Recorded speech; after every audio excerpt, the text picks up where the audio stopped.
Hello বন্ধুরা, কেমন আছো তোমরা? আশা করি তোমরা অনেক ভালো আছো। তোমাদের মজা দেওয়ার জন্য আবারও একটি নতুন গল্প নিয়ে এলাম।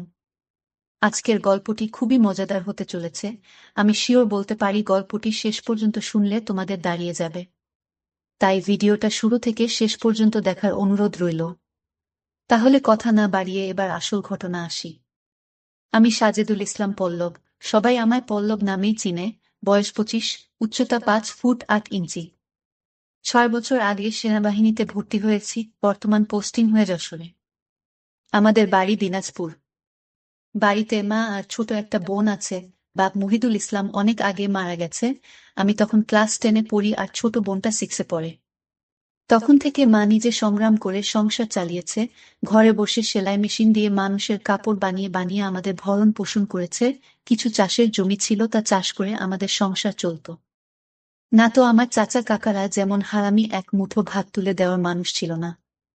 নানা নানি দাদা দাদি অনেক আগেই মারা গেছেন। মামা মামিরা আত্মীয় স্বজনরা কিছুটা সহযোগিতা করেছে, তাও না করার মতো। সাহায্য করেছে যাতে মা যা সম্পত্তি পেত ভাগে তা লিখিয়ে নিতে পারে। আমার সহজ সরল মা তা দিয়েও দিয়েছে। যা হোক, আমি কলেজে ভর্তি হয়েছি কেবলই। এমন সময় শুনলাম সেনাবাহিনী লোক নিবে। মাকে বলে লাইনে দাঁড়িয়ে গেলাম। আমার নিজের উপর ভরসা ছিল, কারণ আমি মোটামুটি সব দিকেই পারফেক্ট ছিলাম। যেমন উচ্চতা তেমন বডি। মা বলে আমি আমার নানা মামাদের মতো হয়েছি। ঠিক পালোয়ান। বাবা কাকারা তো এক একটা খাটো আর চিকন, কিন্তু সব কয়টা শুধু বোদের হাড্ডি। যাই হোক, ভালোই ভালোই টিকে গেলাম। বাড়িতে খুশির ঢোল বেজে উঠল। সবাই বলা বলি করল, যাক, ছেলেটা চাকরিতে গেলে এখন যদি শেফালির কষ্ট দূর হয়। হ্যাঁ, আমি আমার মার কষ্ট দূর করার জন্য কোন দিকে না তাকিয়ে খেলাধুলা করার বয়সে চাকরিতে চলে গেলাম। গ্রামের বাড়ি হওয়াতে ভয়ের কিছু নেই। আশেপাশে তো চাচারা আছে। বোন রূপা আক্তার, বয়স 18, ইন্টার সেকেন্ড ইয়ারে পড়ে। বাবার মতো টিনে কাঠি। আমারই এমন মেয়ে পছন্দের না।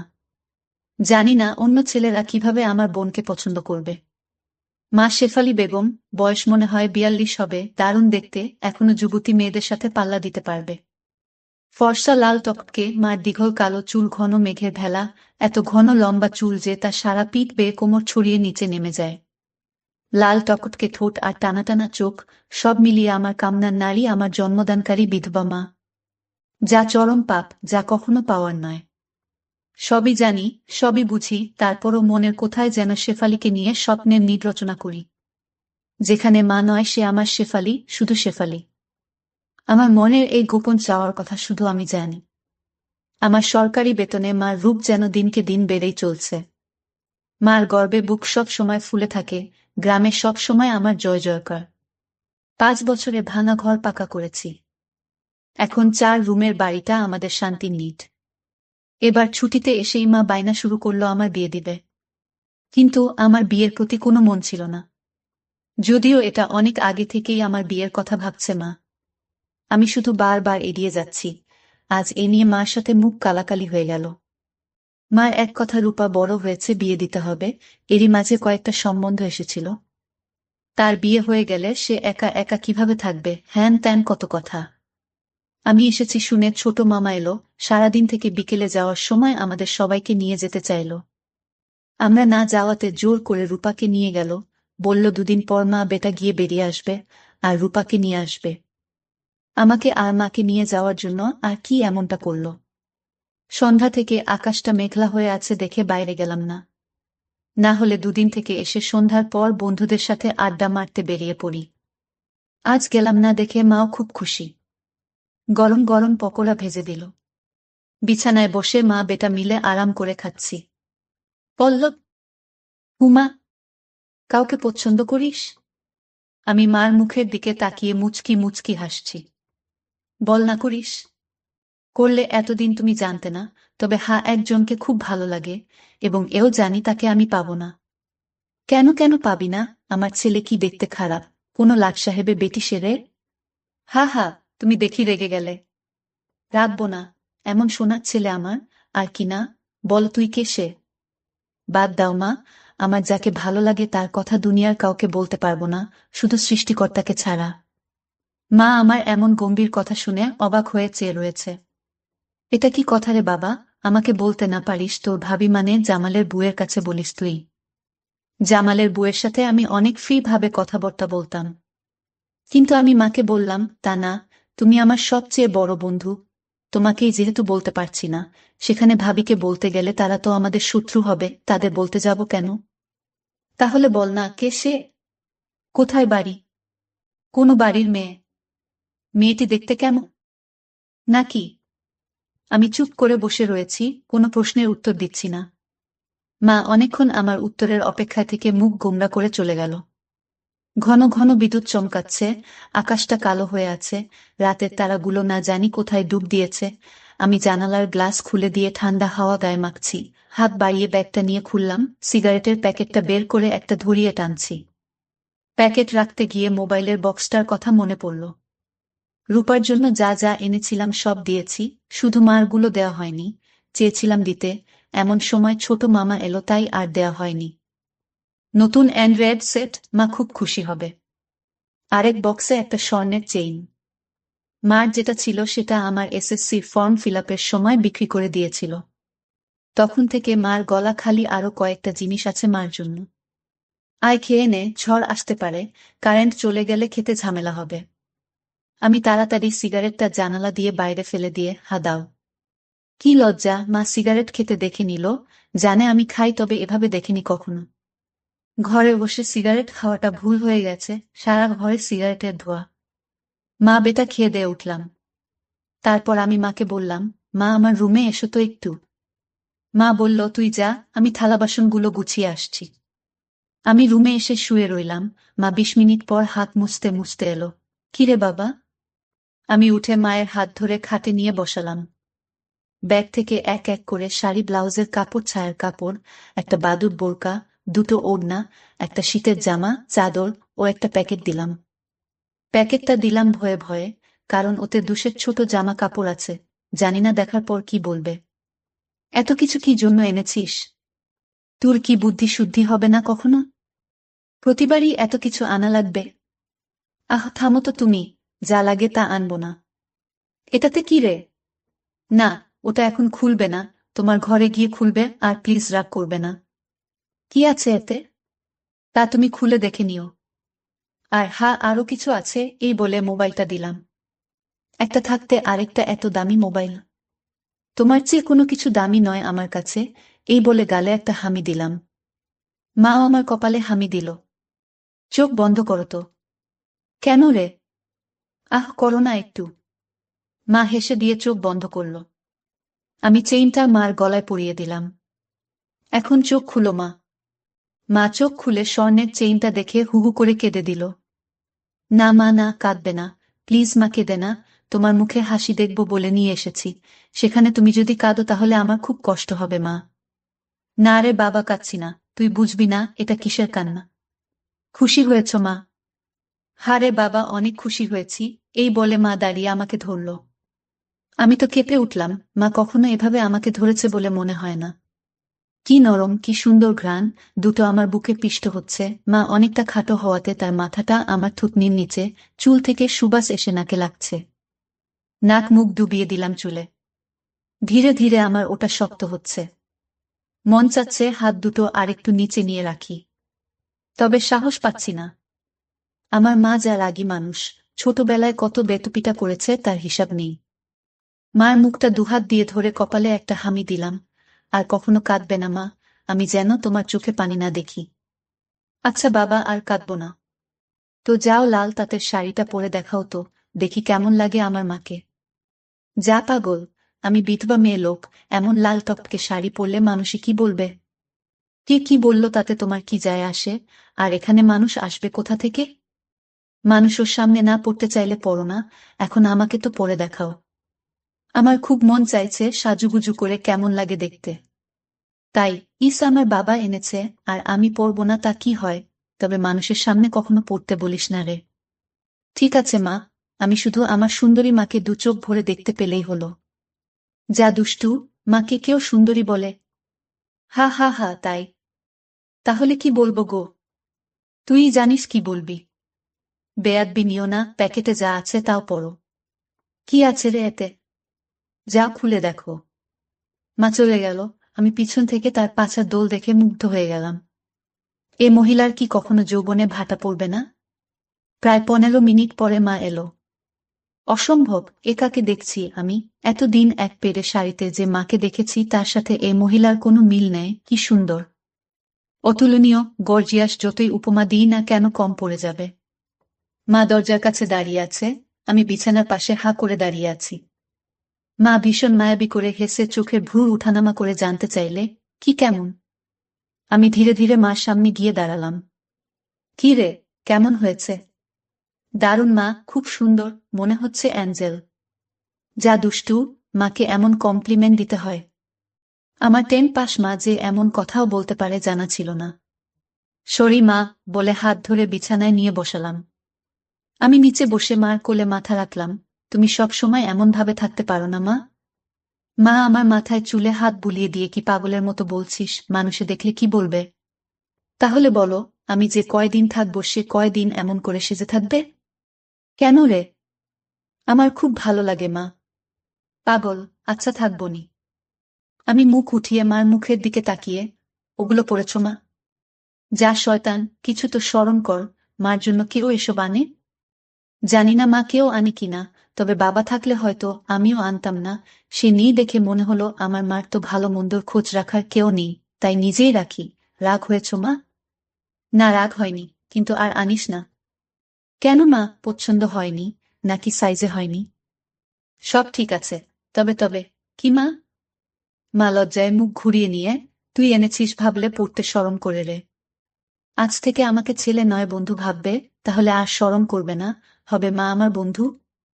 যাহ পাগল, সমবয়সী না হলে কি বন্ধু হওয়া যায়? এ যুগে ওসব পুরনো কথা মা। তাই বলে মা ছেলে? হ্যাঁ মা ছেলে, এতেই তো ভালো, একে অপরের কাছে আসা যায়।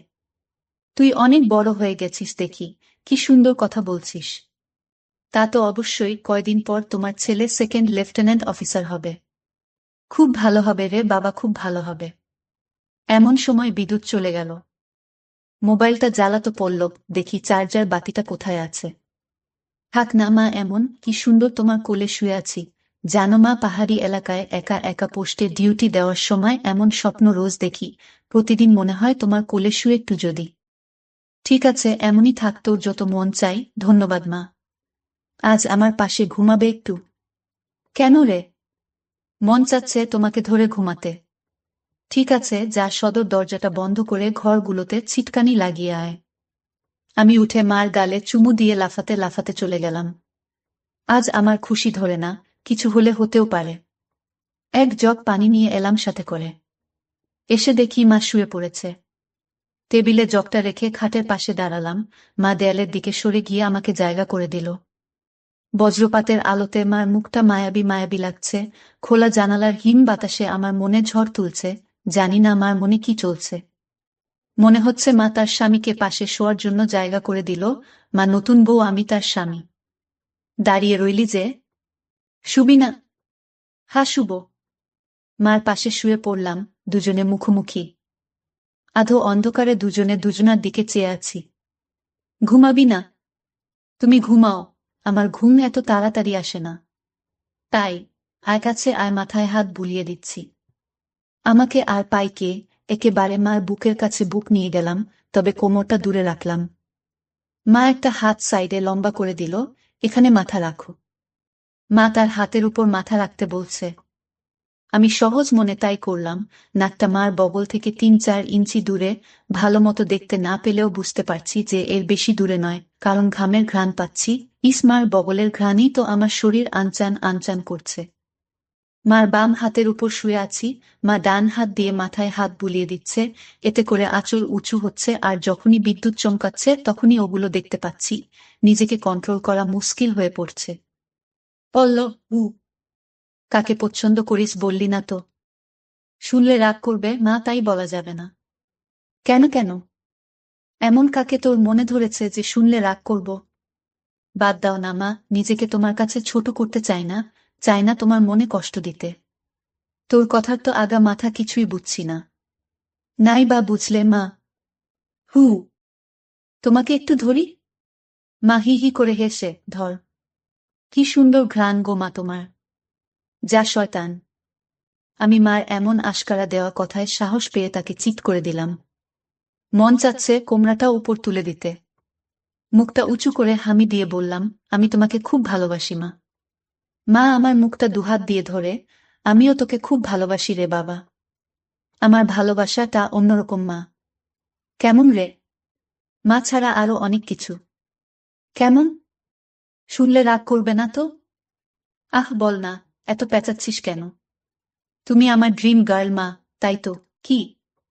হ্যাঁ মা, জানি এটা শুনে আমাকে খারাপ ভাবছো, এজন্যই বলতে চাইছিলাম না। আমি তোর মা পল্লব, আর তুই এমনটা কিভাবে ভাবতে পারলি? জানি না মা, শুধু জানি আমি তোমাকে প্রচন্ড ভালোবাসি, তোমাকে ছাড়া কাউকে ভাবতে পারি না। চুপ কর বেয়াদব, এমন কথা বলতে তোর মুখে বাজছে না? সরি মা, এই বলে উপর থেকে উঠে খাট থেকে নেমে পানি খেলাম। মাও বিছানার উপর উঠে বসেছে, বুঝতে পারছি সে অবাক হয়ে আমার দিকে তাকিয়ে আছে। জানালার ধারে গিয়ে দাঁড়ালাম, বৃষ্টি থেমে গেছে, তারপরও আকাশ কালো হয়ে আছে, চাঁদ তারা কোথায় যেন লুকিয়ে গেছে আজ। ঠিক আমার হৃদয়ের মতো চারিদিকে অন্ধকার। এমন সময় কারেন্ট এলো। ঘরটা আলোকিত হয়ে গেল। আমি জানালাটা লাগিয়ে দিলাম, পর্দা ঝুলিয়ে দিয়ে ঘুরে দাঁড়ালাম। মা বিছানার উপর হাঁটুতে মাথা দিয়ে নির্বাক বসে আছে। ফ্যানের হাওয়া মার রেশমি চুলগুলো দোলা দিচ্ছে। মনে হচ্ছে নববধূ বসে আছে। মা মুখ তুলে আমাকে তার দিকে এক মনে তাকিয়ে থাকতে দেখে, এখনে আয়। আমি মার কাছে গেলাম। বস। বসলাম। মা আমার পিঠে হাত বুলিয়ে দিয়ে বলে, এমনটা হয় না বাবা, আমার লক্ষ্মী ছেলে, আমি কিছু মনে করিনি। আমি জানি তোদের বয়সের ছেলেদের ফ্যান্টাসি হয় খালা চাচিরা, তবে মাকে নিয়ে ফ্যান্টাসি রচনা করা একটু বেশি হয়ে যায়। সরি মা। আমার ভোলি ভালি মা যে এতটা বুঝে এতটা পোক্ত আমার জানাই ছিল না, এত অনেক শেয়ানা। ঠিক আছে, চেষ্টা কর আমার উপর থেকে মনটা সরিয়ে অন্যদিকে নিতে, বিয়েটা করে নে, দেখবি সুন্দরী বউ পেলে মাকে ভুলে যাবি। আমি মাথা নিচু করে পারবো না মা, প্লিজ। নিজের সাথে অনেক লড়াই করেছি, আমি ক্লান্ত মা, কিছুতেই তোমাকে মন থেকে সরাতে পারি না। কেন রে, কি এমন পাস আমার মাঝে? আমি মুখ তুলে মার মুখের দিকে তাকিয়ে, জানি না মা, শুধু জানি তুমি আমার সব, তোমার কথা চিন্তা করলেই আমার আমার কি তোর? পাগল হয়ে যায় মা। মা মুচকি হেসেও কিছু না, এই জিনিসের প্রতি টান একটু বেশিই হয়। আমি তো বুড়ি হয়ে গেছি, তুই যেমনটা ভাবিস তেমনটা আমি আর নেই। মার এমন কথা শুনে আমি কেঁপে উঠলাম। মা কি ইশারায় আমাকে বুঝালো যে তার জিনিসপত্র আর আগের মতো নেই, দেখলে আমার পছন্দ হবে না? দেখ বাবা, এক একজনের এক একজনকে ভালো লাগে, তাই বলে কি তাকেই নিজের করে পেতে হবে এমন কোনো কথা আছে? অন্য কোনো মা হলে এসব কথা শোনার সাথে সাথে চিৎকার চেঁচামেচি করে বাড়ি মাথায় তুলত। আমি কিন্তু তা করছি না, কারণ তুই আমার একমাত্র ছেলে, নারী ছেঁড়া বাঁধন, আমি তোকে অনেক ভালোবাসি। তাই বলছি, আমার ভালোবাসার মর্যাদা রাখতে বিয়ে করে নে বাবা, দেখবি ধীরে ধীরে আমার থেকে মন বোমার দিকে চলে গেছে। ধন্যবাদ মা, তুমি আমার কথা মন দিয়ে শুনেছ এবং যুক্তি দিয়ে ভালো মন্দের বিচার করেছ বলে। তবে লজ্জা না করে বলছি মা, এর আগেও আমি দু একটা মেয়ের সাথে মিশেছি, তারা শুধু সুখ পেয়েছে আমার কাছে, আদর ভালোবাসা একটুও পাইনি আমার কাছ থেকে। এমনকি আমার নিজেরও হয় না যতক্ষণ চোখ বন্ধ করে তোমাকে না ভাবি, যখন সে মেয়ের জায়গায় তোমাকে কল্পনা করি তখন আমি আর নিজের মাঝে থাকি না।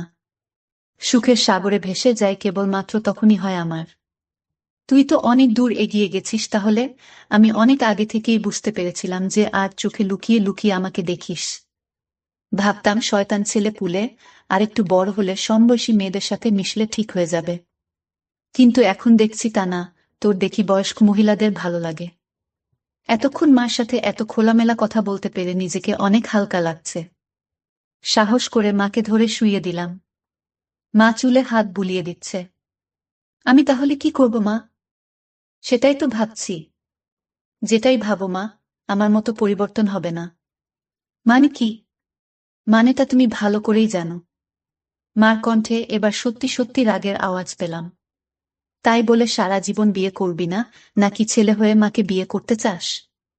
মা যে এমন কথা ঠাস করে বলে বসতে পারে তা আমি চিন্তাই করিনি। আমি বললাম, বিয়ে না করতে পারলেও তো তুমি আমার হতে পারো। এটা কি মামা বাড়ির আবদার নাকি? ছি ছি পল্লব, এমনটা বলতে তোর মুখে বাঁধল না? তাহলে সারা জীবন ছেলেকে এভাবেই দেখতে পাবে মা। তোমার এই পল্লব কখনো বিয়ে করবে না। মার চোখে জল টলমল করছে। আমি হাত দিয়ে তা মুছিয়ে দিলাম। আমি তো এমন কিছু করিনি মা, তাহলে তুমি কাঁদছ কেন? আমরা দুজন জাস্ট আলাপ করছি। মা অনেকক্ষণ চুপ থেকে শুন বাবা লজ্জা শরমে মাথা খেয়ে বলছি, তোর কষ্ট আমি দেখতে পারবো না। আর বয়স্ক মহিলাদের কাপড় চোপড়ের উপর থেকেই কেবল ভালো লাগে, ফুলে নয়। তুই যদি চাস তাহলে আমাকে সেভাবে একবার দেখে নে, তাও তুই মতো পরিবর্তন করো। তবে শুধু দেখতে পাবি, কিছু করতে পারবি না। মার মুখে এমন কথা শুনে আমি আর দুনিয়াতে নেই। বল রাজি? আর যদি আমি দেখে আরো বেশি আকর্ষণ অনুভব করি তাহলে?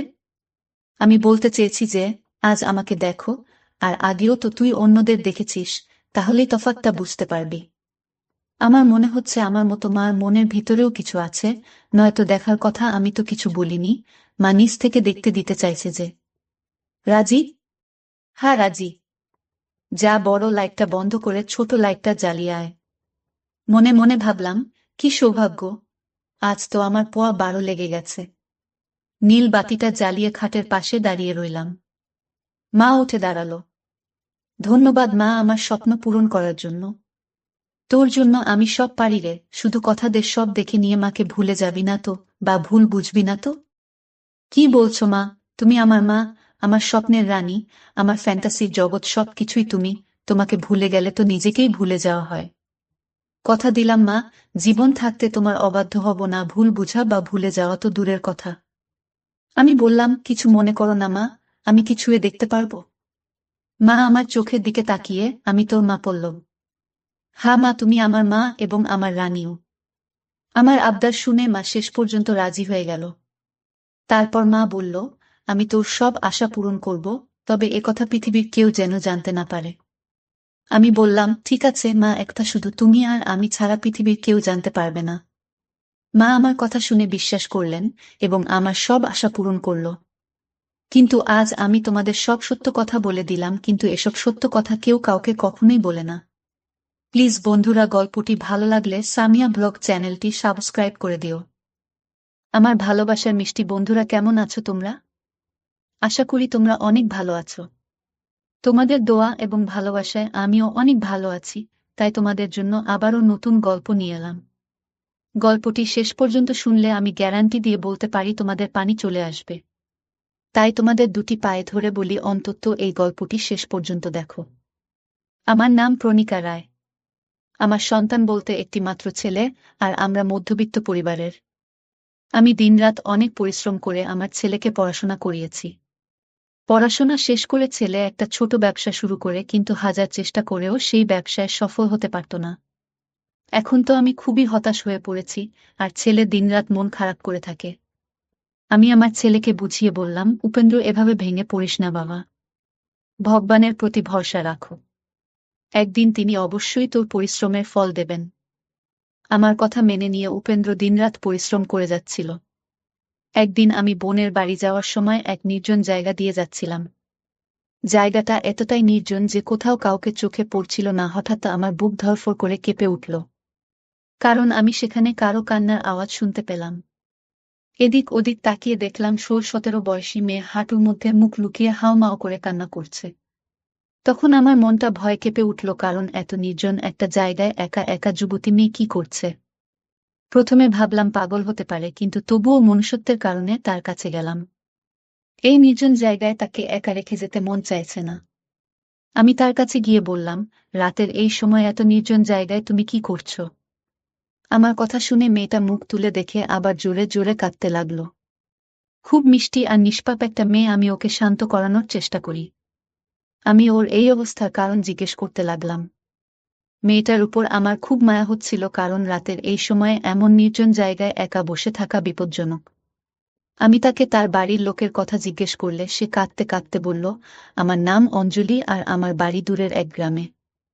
বাবা মা আমাকে বাড়ি থেকে বের করে দিয়েছেন। আমি হতবাক হয়ে জিজ্ঞেস করলাম, বাবা মা তোমাকে বাড়ি থেকে বের করে দিল কেন? আমার কথা শুনে সে আরও কাঁদতে লাগল আর বলল, বাবা মা একজন বৃদ্ধ ব্যক্তির সাথে আমার বিয়ে দিতে চায়। বাবা সেই বৃদ্ধের কাছ থেকে ঋণ নিয়েছিলেন, যার বিনিময়ে তিনি আমাকে তার হাতে তুলে দিতে চান। আমি বাবা মায়ের পা ধরে বলেছিলাম যে আমাকে এই নরকে ফেলে দিও না। আমি কখনো খুশি হতে পারবো না। এর থেকে ভালো হয় তোমরা আমাকে মেরে ফেলো, কিন্তু তারা আমার কোনো কথাই শোনেননি। আমার চোখে জল দেখেও তাদের কান্না হয়নি। আমি যখন তাদের কথা না শুনে এসে বৃদ্ধকে কোনো মতে বিয়ে করব না বললাম, তখন তারা আমাকে বাড়ি থেকে বের করে দেন। মেয়েটি নিজের উপর হওয়া অত্যাচার এবং দুঃখের কথা আমাকে শোনাচ্ছিল আর হেঁচকি তুলে তুলে কাঁদছিল। আমি তাকে বুকে জড়িয়ে ধরে সান্ত্বনা দিয়ে বললাম, মা, ভগবান তোমার বাবা মাকে সুবুদ্ধি দিক। আমার সাথে চলো, আমি তোমার বাবা মায়ের কাছে গিয়ে তাদের বোঝাবো। সবসময় মানুষের একরকম যায় না, তাই নিজের মেয়েকে বলি না দিয়ে অন্য কোনো উপায় খুঁজে বের করুন। আর যুবতী মেয়েকে এভাবে ঘর থেকে বের করে দেয়া কোনো সমাধান না, বরং বিপদকে নিমন্ত্রণ জানানো। অনেক রাত হয়ে গেছে, তাই সেই সময় আমি ওকে ওর বাড়িতে নিয়ে যেতে পারলাম না। অঞ্জলির হাত ধরে ওকে আমার বোনের বাড়িতে নিয়ে এলাম। বোন ওর কথা জিজ্ঞেস করলে আমি অঞ্জলির সব কথা খুলে বললাম। আমার বোন মেয়েটির দিকে করুণার চোখে তাকিয়ে বলল, আমি বিশ্বাস করতে পারছি না যে আজকের দিনেও পৃথিবীতে এমন বাবা মা আছে যারা কিনা তাদের যুবতী মেয়েকে রাতের বেলা বাড়ি থেকে বের করে দেয়। তারা নিজের সম্মানের কথা চিন্তা করে না। আমরা সারা রাত বোনের বাড়িতে কাটালাম। পরের দিন সকালে আমি তাকে তার দেয়া ঠিকানায় নিয়ে গিয়ে দরজা নক করলাম। দরজাটা এক যুবক ছেলে খুলল। অঞ্জলি তাকে দেখামাত্রই আমার পিছনে লুকিয়ে পড়ল। আমি অঞ্জলিকে জিজ্ঞেস করলাম, এই ছেলেটা কি তোমার ভাই? অঞ্জলি মাথা নেড়ে বলল, আমি ওকে চিনি না। এরপর অঞ্জলি ছেলেটির দিকে এগিয়ে গিয়ে তার বাবা মায়ের কথা জিজ্ঞেস করল। ছেলেটি আমাদের জানালো যে গতকালই আমাদের কাছে বাড়ি বিক্রি করে তারা গ্রাম ছেড়ে চলে গেছে, এখন থেকে বাড়িটা আমাদের। ছেলেটির কথাগুলো শুনে অঞ্জলির মুখে দুঃখ ফুটে উঠল আর ওর চোখ থেকে জল পড়তে লাগল। আমিও ভাগ্যের এই করুণ পরিণতি দেখে অবাক হলাম। ভগবান যে কি চান কিছুই বুঝতে পারছি না। এত মিষ্টি একটা মেয়ের সাথে এমন কাজ কেউ কিভাবে করতে পারে? মনে মনে অঞ্জলির বাবা মায়ের চিন্তা ভাবনা অবাক হয়ে গেলাম। আমি ওকে আমার বাড়িতে নিয়ে এসেছি। ওকে এভাবে অসহায় রেখে যেতে পারলাম না। ওকে বাড়িতে নিয়ে আসাটা আমার ছেলে উপেন্দ্র মেনে নিতে পারেনি। সে অবাক হয়ে আমার কাছে অঞ্জলি সম্পর্কে প্রশ্ন করলে আমি তাকে বললাম, আপাতত মেয়েটি আমাদের সাথে থাকবে। আমার মুখ থেকে এ কথা শুনে রাগ প্রকাশ করে ও নিজের ঘরে চলে গেল। আমাদের বাড়িটা খুব বেশি বড় না। আমি অঞ্জলিকে আমার রুমে বসিয়ে উপেন্দ্রের রুমে গিয়ে দেখলাম উপেন্দ্র তার জিনিসপত্র রাগে উল্টোপাল্টা করছে। আমি মনে মনে দীর্ঘশ্বাস ফেললাম। আমি জানতাম উপেন্দ্র মেয়েদের পছন্দ করে না, সে সবসময় মেয়েদের থেকে দূরে দূরে থাকে। উপেন্দ্রের কাছে বসে তাকে বুঝতে শুরু করি যে, বাবা, তুই এমন করছিস কেন? আমার কথা শুনে উপেন্দ্র বলল, মা, কে এই মেয়ে আর কেন তুমি এই বাড়িতে নিয়ে এলে? আমি ওর কথা শুনে বললাম, বাবা, ও একটা অসহায় মেয়ে, ওর বাবা মা নেই, তাই ওকে এখানে নিয়ে এসেছি। আমার কথা শুনে উপেন্দ্র উঠে চলে যেতে চাইলে আমি ওর হাতটা ধরলাম। ও বলল, মা, তুমি খুব সরল, এই পৃথিবীতে কত রকম প্রতারক আছে, তুমি কি তা জানো? এই মেয়েটা যদি প্রতারক হয় তখন আমরা কোথায় যাব, কি করব? আমাদের অবস্থা এমনিতেই খারাপ। সংসার চালাতে কত পরিশ্রম করতে হয়। এই অবস্থায় মাথায় একটা নতুন সমস্যা নিয়ে এলে আমি নতুন করে কোনো সমস্যায় পড়তে চাই না। আমি তাকে বুঝিয়ে বললাম, বাবা, এই মেয়েটা খুব নিষ্পাপ, চেহারা দেখে তাকে মোটেও প্রতারকের মতো মনে হয় না। আর কিছু খারাপ হলে তখন দেখা যাবে, ভগবান আমাদের সাথে আছেন। ছেলে তখনও রাজি হচ্ছিল না। তারপরে আমি তাকে আমার মাথার দিব্যি দিলে অঞ্জলিকে বাড়িতে থাকতে দিতে রাজি হল। এখন আমি কিছুটা স্বস্তি পেলাম। অন্তত অঞ্জলির একটা ব্যবস্থা হলো। যদি অসহায় হয়ে রাস্তায় রাস্তায় ঘুরে বেড়াতো তাহলে ওর জন্য সেটা মোটেও ভালো কিছু হতো না। এখনকার সময় মানুষ নয়, রাস্তায় রাস্তায় কুকুর ঘুরে বেড়ায়, যারা অঞ্জলির মতো একা কোনো মেয়েকে পেলে ছিঁড়ে খেতে প্রস্তুত। এই অবস্থায় আমি কিভাবে তাকে রাস্তায় একা রেখে যেতে পারি? কিন্তু কথায় বলে না, ভাগ্য কখন কোন দিকে মোড় নেয় তা বলা খুব কঠিন। আস্তে আস্তে সময় কাটতে লাগলো অঞ্জলির। এখানে আসার ৩ মাস হয়ে গেছে। সে আমাকে আমার কাজে সাহায্য করত এবং আমার খুব সেবা যত্ন করত। মনে হতো যেন ভগবান আমাকে একটা মেয়ে দিয়েছেন। অঞ্জলি আমাকে কোনো কাজে হাত লাগাতে দিত না। আমার খুব যত্ন নিত আর রাতে আমার পা টিপে দিত। সে বলতো, তুমি যদি আমাকে না রাখতে তাহলে আমি কোথায় যেতাম, তুমি আমার সবকিছু। আমি যতই তোমার সেবা করি ততই কম। সে আমার এত যত্ন করত যে মাঝে মাঝে আমার নিজেকে গর্বিত মনে হতো। জানি না কি এমন পুণ্য করেছি যে ভগবান আমাকে অঞ্জলির মতো একটি মেয়ে দিয়েছেন। অঞ্জলি আমার বাড়িতে খুব খুশি। অঞ্জলিকে খুশি দেখে আমি খুশি, কিন্তু আমার চিন্তা আমার ছেলের উপেন্দ্রকে নিয়ে। এখন অঞ্জলিকে সে আগের মতো পছন্দ করে না, কিন্তু তবু অঞ্জলিও সামনে পড়া থেকে নিজেকে বাঁচিয়ে চলত। খুব জরুরি কাজ থাকলে তবে সে তার সামনে যেত, নইলে উপেন্দ্র বাড়িতে আসার সাথে সাথে সে এদিক সেদিক ঘুরে বেড়াত। উপেন্দ্রের ভয় মন থেকে দূর করার অনেক চেষ্টা করেছি। উপেন্দ্র খুব ভালো ছেলে, কিন্তু জানি না অঞ্জলির কি হয়েছিল যে সে সবসময় উপেন্দ্রকে এড়িয়ে চলত। অঞ্জলি এখানে আসার পর থেকে একটা জিনিস লক্ষ্য করছি, যে উপেন্দ্রের এখন আর অঞ্জলিকে খারাপ লাগে না। আমি উপেন্দ্রের চোখে অঞ্জলি প্রতি ভালোবাসা দেখলাম। যদিও আমার ছেলে মেয়েদের থেকে সব সময় দূরে থাকত। ছেলে বিয়ে করবে কিনা এটা নিয়ে আমি ভয়ে থাকতাম। উপেন্দ্র আমার একমাত্র ছেলেও বিয়ে না করলে আমার পুরো বংশ ধ্বংস হয়ে যাবে। উপেন্দ্রের চোখের অঞ্জলি প্রতি ভালোবাসা দেখে ভাবলাম উপেন্দ্রকে রাস্তায় আনার এটা একটা ভালো সুযোগ, কিন্তু উপেন্দ্রের সাথে সরাসরি কথা বলতে পারছি না। উপেন্দ্রের মনের অবস্থা জানতে আমি পাড়ায় এক ঘটককে অঞ্জলির জন্য সম্বন্ধ আনতে বললাম। আমার কথায় তিনি অঞ্জলির জন্য সম্বন্ধ নিয়ে বাড়িতে আসেন। তাদের অঞ্জলিকে এত পছন্দ হয় যে তারা তখনই সম্বন্ধ পাকা করতে চাইছিল। আমি তাদেরকে থামিয়ে 7 দিন পর আসতে বললাম। আমি মনে মনে ভেবে নিয়েছি যে উপেন্দ্র অঞ্জলি সম্বন্ধে কথা বললে সে কিছু না কিছু করবে, আর তখন আমি জানতে পারবো যে উপেন্দ্রের মনে কি চলছে। সন্ধ্যায় উপেন্দ্র বাড়িতে এলে আমি ওকে বললাম যে আমি অঞ্জলি সম্বন্ধ ঠিক করে ফেলেছি। সামনে 7 দিন পর পাকা কথা বলে দিব আর তারিখ ঠিক করব। আমার কথা শুনে উপেন্দ্রের মুখ রাগে লাল হয়ে গেল। তারপরে ও বলল, মা তুমি আমাকে না জিজ্ঞেস করে অঞ্জলির বিয়ে ঠিক করলে কিভাবে? আমি কিছু না বোঝায় ভান করে বললাম, তোকে জিজ্ঞেস করে কি হবে, তুই তো অঞ্জলিকে এই বাড়িতে থাকতে দিতে চাস না। তাই অঞ্জলির বিয়ে হয়ে গেলে তুই একটু স্বস্তি বোধ করবি। আমার কথা শুনে উপেন্দ্রের মাথা নিচু করে তারপর বলল, মা আমি অঞ্জলিকে পছন্দ করতে শুরু করেছি এবং অঞ্জলিকে বিয়ে করতে চাই। ওর কথা শুনে আমি ওর দিকে হতবাক হয়ে তাকিয়ে রইলাম এবং কপট রাগ নিয়ে বললাম, অপদার্থ, তুই তো ওকে পছন্দ করিস না, তাহলে ওকে বিয়ের কথা বলছিস কিভাবে? উপেন্দ্র আমার কাছে এসে আমার মিথ্যে রাগ উপেক্ষা করে বলল, মা আমি অঞ্জলিকে ভালোবাসি আর আমি বিয়ে করলে শুধু ওকেই করব। অঞ্জলি আমার ছাড়া অন্য কারো হতে পারে না। এই বলে সে ঘর থেকে বেরিয়ে গেল। আর আমি তার কথা শুনে মনে মনে হাসতে লাগলাম। উপেন্দ্র রাজি, কিন্তু এখন সমস্যা হলো অঞ্জলি রাজি হবে কিনা। আমি জানি অঞ্জলি আমার কথা ফেলতে পারবে না, কিন্তু আমি এটাও জানি যে অঞ্জলি প্রথম থেকেই উপেন্দ্রকে ভয় পায়। তাই হয়তো ওর সাথে সারা জীবন কাটানোর কথা ভাবতেও পারবে না। সকালে স্নান করে ফ্রেশ হওয়ার পরে আমি অঞ্জলিকে কাছে বসিয়ে বোঝাতে শুরু করলাম যে, অঞ্জলি তুই কি আমায় ভালোবাসিস? আমার কথা শুনে ওর চোখ জল চলে এলো। তুমি আমার কাছে ভগবান, আর তুমি এই কথা বলছো কেন? আমি অঞ্জলির হাত আমার হাতে নিয়ে বললাম, অঞ্জলি তুই কি আমার ছেলে উপেন্দ্রকে বিয়ে করতে পারবি? আমার কথা শুনে অঞ্জলি হতভম্ব হয়ে আমার মুখের দিকে তাকালো। মনে হলো যেন সে বৈদ্যুতিক শক খেয়েছে। অঞ্জলি মাথা নাড়তে লাগল। আমি তাকে বুঝিয়ে বললাম যে উপেন্দ্র খারাপ না। মেয়েদের প্রতি তার ঘৃণার পিছনে একটা বড় কারণ আছে, আর সেটা হলো তার পিসি। ওর পিসির খারাপ কাজের জন্য উপেন্দ্র সমস্ত মেয়েদের ঘৃণা করে।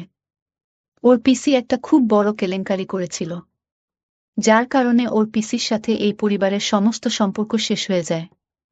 ঠিক এই কারণে উপেন্দ্র মেয়েদের পছন্দ করে না আর তাদের থেকে দূরে দূরে থাকে। আমার কথায় অঞ্জলির মন কিছুটা শান্ত হয়, কিন্তু তবুও অঞ্জলি ভয়ে ভয়ে ছিল। অঞ্জলিকে আমি কথা দিলাম যে আমি তার প্রতি কখনো কোনো অন্যায় হতে দেব না। আমার ছেলে আর আগের মতো নেই। এখন তুমি নিজেই বুঝতে পারছ। উপেন্দ্র অনেক বদলে গেছে আর সে তোমাকে ভালোবাসতে শুরু করেছে। আমার কথাগুলো তার মনের ভয়কে দূর করে দিল। সে বলল, আমি কিভাবে তোমাকে না বলতে পারি? তুমি আমার কাছে ভগবানের মতো। বাবা মা আমাকে ছেড়ে গেলেও তুমি আমাকে স্থান দিয়েছিলেন। অঞ্জলির কথা শুনে আমি খুব খুশি যে ভগবান আমাকে খুব ভালো পুত্রবধূ এবং মেয়ে দুটোই দিয়েছেন। আমি উপেন্দ্র আর অঞ্জলির বিয়ে ঠিক করে দিলাম। তারপর অঞ্জলি আর উপেন্দ্রের বিয়ের দিনও এসে গেল। আমি ওদের বিয়ে খুব ধুমধাম করে না হলেও খুব আনন্দের সাথে দিয়েছি। বিয়ের পর উপেন্দ্র অঞ্জলির খুব যত্ন নিত ও খাওয়া দাওয়া থেকে প্রতিটি ছোট বড় প্রয়োজনের দিকে নজর রাখত। কিন্তু এইটি জিনিস আমাকে ভিতর ভিতর কষ্ট দিত, আর সেটা হলো অঞ্জলির স্বাস্থ্য। কারণ দিন দিন অঞ্জলির স্বাস্থ্য খারাপ হচ্ছিল। একটু কাজ করেও হাঁপিয়ে উঠতে। আমি সব চেষ্টা করেছি, কিন্তু ওর স্বাস্থ্যের উন্নতি তো দূরের কথা, বরং দিন দিন অঞ্জলির স্বাস্থ্যের অবনতি হচ্ছিল। আমার বোমা খুব সুন্দরী। তার টানা টানা চোখ যে কাউকে পাগল করার জন্য যথেষ্ট। এখন তার সেই চোখের নিচে কালো দাগ পড়তে শুরু করেছে। যদিও উপেন্দ্র অঞ্জলি এর যত্ন নিত। আমার মনে আছে বিয়ের দিন যখন অঞ্জলি কনে সেজে আমার বাড়িতে এসেছিল। বিয়ের কয়েকদিন আগে আমি অঞ্জলিকে বোনের বাড়িতে পাঠিয়ে দিয়েছিলাম, এবং অঞ্জলি সেখান থেকে কনের সাথে যখন আমার বাড়িতে আসে তখন সে খুব খুশি ছিল। কিন্তু বিয়ের পরে সে চুপচাপ থাকতে শুরু করে। যে কাজ করতে বলতাম চুপচাপ করে দিত, বেশি কথা বলতো না। এখন আমার ওকে নিয়ে চিন্তা হতে শুরু করেছে। উপেন্দ্র অনেক ডাক্তার কবিরাজ দেখালো, কিন্তু ওর কোনো উন্নতি হলো না। একদিন উপেন্দ্রের বাড়িতে এসে অঞ্জলি স্বাস্থ্যের কথা জিজ্ঞেস করলে আমি ওকে বললাম যে আজ অঞ্জলি শরীর খুব খারাপ, ঘরে শুয়ে আছে। উপেন্দ্র অঞ্জলির কাছে গিয়ে খুব আদর করে চুলে আঙুল বুলিয়ে দিতে দিতে ওকে জাগিয়ে তুলুন। সে সময় অঞ্জলির অবস্থা খুব খারাপ। উপেন্দ্র ব্যাগ থেকে মধু বের করে অঞ্জলিকে খাওয়ালো। আমি লক্ষ্য করেছি যে বিয়ের পরের দিন থেকেই উপেন্দ্র অঞ্জলিকে মধু খাইয়ে তাকে ছাদে নিয়ে যেত। আমি খুব অবাক হয়ে ওকে জিজ্ঞেস করলাম, কিন্তু ও কোনো না কোনো অজুহাত খাড়া করত। আমিও ভেবেছিলাম ও অঞ্জলি ভালোবাসে, তাই ওর সাথে খারাপ কিছু করবে না। অঞ্জলি আবার শুয়ে পড়লে উপেন্দ্র ফ্রেশ হতে বাথরুমে চলে গেল। আমি কিছুক্ষণ অঞ্জলির কাছে বসে তারপর উঠে বাইরে বেরিয়ে এলাম। কিছুদিন এভাবেই কেটে গেল। একদিন অঞ্জলি আমার কাছে বসেছিল, হঠাৎ সে অজ্ঞান হয়ে একপাশে গড়িয়ে পড়ল। উপেন্দ্রের বাড়িতে ছিল না। আমি টেনশনে পড়ে তাড়াতাড়ি উপেন্দ্রকে ফোন করে বাড়িতে ডাকলাম। উপেন্দ্র এসে হাসপাতালে নিয়ে গেলে ডাক্তার চেকআপ করে বললেন মানসিক চাপের কারণে অজ্ঞান হয়ে গেছে। মনে হচ্ছে আপনার পুত্রবধূ মাথায় খুব বেশি চাপ নেয়, সেই কারণেই হয়তো অজ্ঞান হয়ে গেছে। কিছুক্ষণ পর অঞ্জলির জ্ঞান ফিরে এলে উপেন্দ্র অঞ্জলিকে বাড়িতে নিয়ে আসে। আমি অঞ্জলির জন্য জুস বানিয়েও রুমে ঢুকে দেখি উপেন্দ্র অঞ্জলির গলায় হলুদ সুতো বাঁধছে। আমি পাশের টেবিলে জুসের গ্লাসটা রেখে ওকে জিজ্ঞেস করলাম, উপেন্দ্র অঞ্জলিকে কি সুতো বাঁধছিস? ও বলল, মা, অঞ্জলি দিন দিন অসুস্থ আর দুর্বল হয়ে যাচ্ছে, তাই আমি খুব বড় এক সাধু বাবার কাছ থেকে সুতো নিয়ে এসেছি। কেন জানি না আমার একটু সন্দেহ হলো, মনে হলো উপেন্দ্র আমার কাছ থেকে কিছু লুকাচ্ছে, কিন্তু আমি কিছু জিজ্ঞেস করিনি। কারণ আমি জানি উপেন্দ্র আমাকে কিছু বলবে না। তাই ওকে জিজ্ঞেস করে কোনো লাভ নেই। আমি অঞ্জলি বিছানায় বসে ওর মাথায় হাত বুলিয়ে দিচ্ছি। আর মন থেকে সব খারাপ চিন্তা দূর করে ভগবানের কাছে অঞ্জলি সুস্থতার জন্য প্রার্থনা করছি। পরের দিন অঞ্জলি স্বাস্থ্য কিছুটা ভালো হয়। দুপুরের পরে যখন বের হলাম দেখলাম উপেন্দ্রের কৌটা নিয়ে বাইরে যাচ্ছে। এটা এখন উপেন্দ্রের রুটিন হয়ে দাঁড়িয়েছে। বিয়ের কয়েকদিন পর থেকেই প্রতি মঙ্গলবার ডালের কৌটা নিয়ে কোথাও বেরিয়ে যেত। আমি তাকে অনেকবার জিজ্ঞেস করেছি যে তুই ডাল নিয়ে কোথায় যাস। সে বলতো, মা, একজনের খুব অভাব, তাই তাকে সাহায্য করি। উপেন্দ্রের এমন কর্মকাণ্ড আমাকে ভাবতে বাধ্য করে যে সে কিছু ভুল কাজ করছে না তো। আজ শুক্রবার উপেন্দ্রের বাড়িতেই ছিল।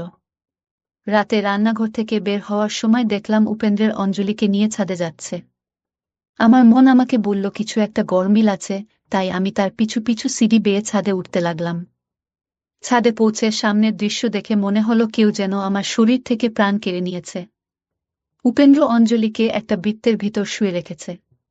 কিন্তু আরও বেশি হতবাক হয়ে গেলাম এটা দেখে যে অঞ্জলি অজ্ঞান হয়ে গোলের মধ্যে শুয়ে আছে, তার কোনো হুঁশ নেই। উপেন্দ্র না জানি ওর কপালে কি কি লিখে রেখেছে, আর ওর সামনে বসে কিছু একটা বিটবিট করছে। উপেন্দ্র মনে মনে কিছু মন্ত্র পড়ে অঞ্জলির দিকে ফু দিল। আর ফু দেওয়ার সাথে সাথে অঞ্জলি সারা শরীর কাঁপতে লাগল। এই সব দেখে আমার গলা দিয়ে আর্তনাদের চিৎকার বেরিয়ে এলো। আমার চিৎকারের শব্দ শুনে উপেন্দ্র আমার দিকে তাকিয়েও মুখ সাদা হয়ে গেল। ও বলল, আমি বুঝতে পারিনি এরকম হবে। আমি ওর সামনে এসে ওর মুখে জোরে একটা থাপ্পড় মারলাম। সেই সময় মনে হলো উপেন্দ্র নিজের মধ্যে নেই। ওকে কেমন অদ্ভুত আর পাগল লাগছে। এরপর আমি ওর মুখে একের পর এক থাপ্পড় মারতে লাগল। আরও কিছু না বলে চুপচাপ দাঁড়িয়ে রইল। আমি ওকে বললাম, তুই একটা বদমাইশ, তোর সাহস কি করে হলো একটা নিষ্পাপ মেয়ের সাথে এমন জঘন্য খেলা খেলার? তুই এখন অঞ্জলিকে ঠিক করো। না হলে আমি ভুলে যাব তুই আমার ছেলে। রাগে আমার সারা শরীর কাঁপছিল। আমার অবস্থা দেখে উপেন্দ্র মন্ত্র পড়ে কিছু একটা অঞ্জলির দিকে ছুঁড়ে মারল। আর সঙ্গে সঙ্গে অঞ্জলির শরীরটা তখনও কাঁপছিল তার। আমি উপেন্দ্রকে ঝাঁকি দিতে দিতে প্রশ্ন করলাম, এসব কি এখনো মুখ বন্ধ করে এভাবে দাঁড়িয়ে থাকবি নাকি আমার কথার জবাব দিবি? আমার কথা শুনে উপেন্দ্র কাঁদতে লাগল আর আমাকে পুরো ব্যাপারটা বলতে লাগল। আমি চুপচাপ শুনতে লাগলাম। ও বলল, আমি যখন এই মেয়েকে প্রথম দেখি তখনই ওর প্রতি অদ্ভুত আকর্ষণ অনুভব করি। আমি ওর কাছে যাওয়া থেকে নিজেকে আটকানোর অনেক চেষ্টা করেও ব্যর্থ হই। আমি বিয়ের আগেই অঞ্জলির সাথে সম্পর্ক স্থাপন করতে চাইতাম। কিন্তু যখনই আমি অঞ্জলির সাথে এসব করার চেষ্টা করতাম, তখন অঞ্জলি আমার কাছ থেকে পালিয়ে যেত বা আমাকে এসব করতে বাধা দিত। একদিন ও আমাকে হুমকি দিল যে তুমি যদি আমার সাথে জোর করো তাহলে আমি তোমার মাকে সব বলে দেব। তখন উল্টো আমি ওকে হুমকি দিয়েছিলাম যে তুমি যদি আমার মাকে বলো তাহলে আমি মাকে বোঝাবে যে তোমার উদ্দেশ্য কত খারাপ আর আমার মা আমাকে বিশ্বাস করবেন। তারপরে তিনি তোমাকে বাড়ি থেকে বের করে দেবে। আমার কথা শুনে অঞ্জলি ভয় পেয়ে যায়। কারণ এই বাড়ি ছাড়া ওর আর কোথাও থাকার জায়গা নেই। তাই ওই বাড়ি ছেড়ে যেতে চায় না। ভয়ে চুপ রইল, আমার বিরুদ্ধে কোনো কথা বলল না। কিন্তু আমার উদ্দেশ্য পূরণ হচ্ছিল না। কারণ ও সবসময় আমার থেকে পালিয়ে বেড়াত। আমিও মনে মনে ঠিক করলাম যে অঞ্জলিকে পেয়ে যাব। তুমি যখন বললে তুমি অঞ্জলির বিয়ে ঠিক করেছ তখন আমি তা মেনে নিতে পারলাম না। আমি ঠিক করলাম অঞ্জলিকে বিয়ে করে ওকে নিজের করে পেতে তারপর ওকে ছেড়ে দেব। বিয়ের প্রথম রাতে ফোনে আমার বন্ধুকে এই কথাই বলেছিলাম। কিন্তু অঞ্জলি আমার এই কথা শুনে নেয়। তাই বিয়ের প্রথম রাতে অঞ্জলি আমাকে তার কাছে আসতে দেয়নি। এবার অঞ্জলি চালাকি করছিল, সে ফোনে আবার কল রেকর্ড করে নেয়। আমি অঞ্জলিকে হুমকি দিলে সে আমাকে বলে যে তুমি যদি আমার সাথে জোর করো আমি এই রেকর্ডিং তোমার মাকে শোনাব। এ কথা শুনে আমি দুর্বল হয়ে পড়ি। বিয়ের এতদিন পরেও আমি অঞ্জলিকে নিজের করে পাইনি। অঞ্জলি আমাকে বোঝানোর চেষ্টা করত, আমাদের বিয়ে হয়েছে আমার জন্য না হলেও তোমার মায়ের জন্য এই সম্পর্কটা সততার সাথে বজায় রাখো। কিন্তু অঞ্জলি কথায় আমার কোনো ভ্রুক্ষেপই ছিল না। আমি যেটা ভেবেছি সেটা পূরণ করাই আমার লক্ষ্য ছিল। আমি চাইলে জোর করে অঞ্জলিকে নিজের করতে পারতাম। কিন্তু আমি চাইতাম অঞ্জলি যেন নিজেকে আমার কাছে সঁপে দেয় আর আমি ওকে দিয়ে এটা করাব। আমি একজন কবিরাজ বাবার সাহায্য নিয়ে তার কথা মতো সব কাজ করতাম। সেই মধু তিনিই দিয়েছিলেন এবং আমাকে প্রতিদিন সেটা অঞ্জলিকে খাওয়াতে হতো। কবিরাজ বাবার কথা মতো প্রতি মঙ্গলবার একদা শ্মশানে রাখতাম। 3 দিন পর্যন্ত আমাকে এই কাজ করতে হতো। তারপর অঞ্জলি নিজেই আমার পায়ে নিজেকে সঁপে দিত। কিন্তু তার আগে তুমি সবটা জানতে পেরে গেলে। এই ভয়ঙ্কর সত্যটা শুনে আমি হতবাক হয়ে উপেন্দ্রের মুখের দিকে তাকিয়ে রইলাম। বিশ্বাস করতে পারছি না যে উপেন্দ্র আমার ছেলে। জানি না কি পাপ করেছি যে ভগবান আমাকে উপেন্দ্রের মতো সন্তান দিয়েছেন। এর থেকে ভালো হতো আমি নিঃসন্তান থাকতাম। আমি আবার উপেন্দ্রের গালে জোরে একটা থাপ্পড় মেরে বললাম, তোর লজ্জা করে না? যে অসহায় মেয়েটিকে তোর মা নিজের মেয়ে করে তোর হাতে দিয়েছিল আর তুই সেই মেয়ের জীবন নষ্ট করতে উঠে পড়ে লাগেছিস। আমি তোকে কখনো ক্ষমা করতে পারবো না। আর এমন বোমা আর বহু মানুষ ভাগ্য করে পায়। সে নীরবে কষ্ট পেতে থাকে কিন্তু কখনো মুখ খোলেননি। সে তোকে সঠিক পথে আনার চেষ্টা করতে থাকে আর তুই তাকে নষ্ট করতে থাকিস। এখন অঞ্জলির কিছুটা জ্ঞান ফিরতে শুরু করেছে। আমি অঞ্জলিকে ধরে ওকে ওর রুমে এনে বিছানায় শুয়ে দিলাম এবং কেঁদে কেঁদে তার কাছে ক্ষমা চাইলাম। অঞ্জলি বুঝতে পেরেছে আমি সত্যটা জানতে পেরে গেছি, তাই সেও আমার গলা জড়িয়ে ধরে কাঁদতে লাগল। আমি বললাম, অঞ্জলি আমাকে ক্ষমা করে দে। আমি তোর সাথে অনেক বড় অন্যায় করেছি। আমি তোর কাছে অপরাধী। অঞ্জলি আমার হাত দুটো ধরে কাঁদতে কাঁদতে বলল, না মা, তুমি কোনো অন্যায় করনি। এসবই আমার ভাগ্য। তুমি আমার সাথে যা করেছ তা তো আমার ভালোর জন্যই করেছে। তোমার কোনো দোষ নেই। আমার ভাগ্যে না আছে বাবা মায়ের ভালোবাসা, না আছে স্বামীর ভালোবাসা। কিন্তু ভগবান আমাকে তোমার মতো মা দিয়েছেন আর আমি তোমাকে হারাতে চাই না। তাই আমি উপেন্দ্র সব অত্যাচার সহ্য করেছি। আমি আশা করেছিলাম যে উপেন্দ্র হয়তো সঠিক পথে আসবে। আমি শুধু ওদের কাছে গিয়ে ওর হাত ধরে ভগবানের সামনে দাঁড় করিয়ে বললাম উপেন্দ্রকে, ভগবানের দিব্যি, তুই এখনই আমার বাড়ি থেকে বেরিয়ে যা। যেদিন তোর মনে হবে তুই আমার বৌমার যোগ্য হয়েছিস সেদিন তোর জন্য বাড়ির দরজা খোলা। কিন্তু ভগবানের নামে শপথ করে বলছি, তুই যদি বাড়িতে খারাপ চিন্তা নিয়ে আসিস তাহলে যেন তোর ওপর ভগবানের অভিশাপ নেমে আসে। নিজেকে অঞ্জলির যোগ্য তৈরি না করা পর্যন্ত এই বাড়িতে পা দিবি না। উপেন্দ্র মাথা নিচু করে বাড়ি থেকে বের হয়ে গেছে। এখন আমি আর আমার মেয়ে অঞ্জলি বাড়িতে আছি। অঞ্জলি এখন একটা চাকরি জোগাড় করে নিয়েছে। ধীরে ধীরে তার শরীরও ভালো হতে শুরু করেছে। আমরা দুজনেই একে অপরের সাথে খুব খুশি। মাঝে মাঝে ভাবি উপেন্দ্র ফিরে আসবে। হৃদয়ের কোণে থেকে আওয়াজ আসে, সে আমার ছেলে। আমার লালন পালন এতটাও খারাপ না যে উপেন্দ্রকে সঠিক পথে অবশ্যই ফিরে আসবে এবং আমার অঞ্জলি জীবন সুখে ভরে উঠবে। আমি ভগবানের উপর পূর্ণ বিশ্বাস রেখে সেদিনের অপেক্ষায় বসে আছি, যেদিন উপেন্দ্র একজন ভালো স্বামী এবং ভালো ছেলে হয়ে বাড়িতে প্রবেশ করবে। বন্ধুরা, আজকে এ পর্যন্ত। এই ভিডিওটি দেখার পর যদি তোমাদের ভালো লাগে তাহলে অবশ্যই ভিডিওটিতে একটি লাইক এবং সামিয়া ব্লগ চ্যানেলটি সাবস্ক্রাইব করে রেখো।